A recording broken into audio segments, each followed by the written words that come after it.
नमस्ते।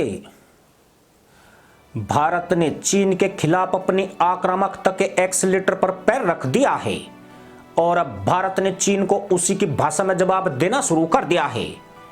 भारत ने एक साथ दक्षिण एशिया, दक्षिण चीन सागर, पूर्वी चीन सागर और चीन की नाक का सवाल रहे ताइवान स्ट्रेट में अपने फ्रंट खोल दिए हैं।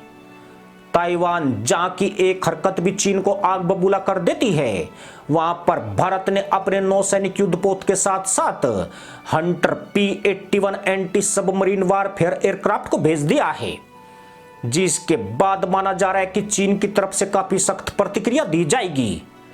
इसके अलावा भारत ने अपने 3 पूर्व सशस्त्र बलों के प्रमुखों को भी ताइवान भेजा है। ताइवान को लेकर नई दिल्ली के रुख के बाद पूरी दुनिया में साफ संदेश जा रहा है कि अब भारत चीन के साथ दो हाथ करने के मूड में आ चुका है। और पहले जो चीन भारत को हिमालय में उलझा कर रखना चाहता था, अब भारत चीन की उस रणनीति को काउंटर करने के लिए ताइवान स्ट्रेट पहुंच गया है। भले ही ताइवान मुद्दे को अमेरिका और चीन के बीच सत्ता संघर्ष के रूप में देखा जा रहा है, लेकिन अगर बीजिंग ताइवान द्वीप के खिलाफ बल प्रयोग की अपनी धमकियों पर कार्रवाई करने का फैसला करता है तो भारत पर भी इसका प्रतिकूल प्रभाव पड़ेगा। भारत का आधा व्यापार इसी दिशा में पूर्व की ओर जाता है और ताइवान संघर्ष भारत के सप्लाई चेन को पूरी तरह से रोक सकता है, जिससे भारतीय उद्योग पर खतरनाक प्रभाव पड़ेगा। वहीं भारत में सेमीकंडक्टर आपूर्ति में व्यवधान भारत के कई सेक्टर को न सिर्फ अपंग बना सकता है, बल्कि भारत में भारी बेरोजगारी भी उत्पन्न हो सकती है। वहीं ताइवान स्ट्रेट में महत्वपूर्ण केबल बिछाए गए हैं, जिनमें आने वाला नुकसान डेटा फ्लो को ध्वस्त कर सकता है। पिछले 2 वर्षों की भू राजनीतिक घटनाएं, विशेष रूप से रूस यूक्रेन युद्ध ने दुनिया को 2 भागों में विभाजित करने का खतरा पैदा कर दिया है। चीन, रूस, ईरान और उत्तर कोरिया का गठबंधन पश्चिम और अमेरिका की नीतियों के विरोध के लिए आधार बनता दिख रहा है।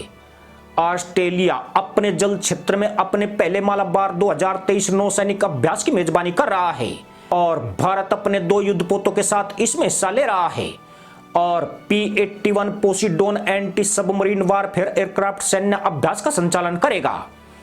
मालाबार अभ्यास आज से शुरू हो रहा है और ये अगले 10 दिनों तक चलेगा। क्वाड के बाकी देश अमेरिका और जापान भारत और ऑस्ट्रेलिया के साथ इस सैन्य अभ्यास में हिस्सा ले रहे हैं, जिसे सीधे तौर पर चीन को ध्यान में रखते हुए डिजाइन किया गया है। ताइवान जल डमरू मध्य में टकराव की पूरी संभावना बनी हुई है, क्योंकि चीन हमेशा अपनी शक्ति के शिखर पर होने पर बल का प्रदर्शन करता है। साल 1993 में जब चीन की जीडीपी $500 अरब के आसपास थी, उस वक्त चीन भावनात्मक तौर पर आग्रह करता था और आज जब चीन की जीडीपी $17.5 ट्रिलियन से ज्यादा हो गई है तो वो अपने बल का प्रदर्शन कर रहा है। आपको बता दें कि चीन ने हाल ही में कहा है कि ताइवान पर वह बाहरी शक्तियों के हस्तक्षेप पर बल प्रयोग या अन्य आवश्यक साधनों से जवाब देने के लिए हमेशा तैयार रहेगा।